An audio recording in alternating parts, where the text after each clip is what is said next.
केही सम्भव भएन। एउटा फललाई नै राखेर एउटा शिवको स्वरूप मानेर त्यही पनि पूजा, नरिवल राखेर शिवको स्वरूप मानेर पनि पूजा गर्न सकिन्छ अरे।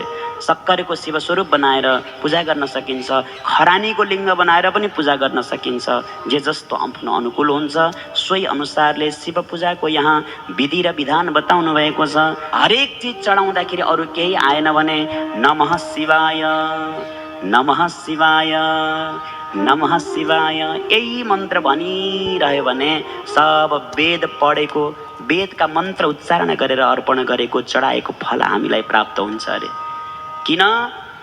सबैभन्दा पहिला प्रणव ओम प्रकट भएको हो। अ उ म अनि बिन्दु र नाद पाँचवटा चिज भए। त्यसैबाट पाँचवटा अक्षर नमः शिवाय प्रकट भयो। त्यसैबाट गायत्री मन्त्र प्रकट भयो। गायत्री मन्त्रबाट वेद प्रकट भएको हो। त्यही भएर न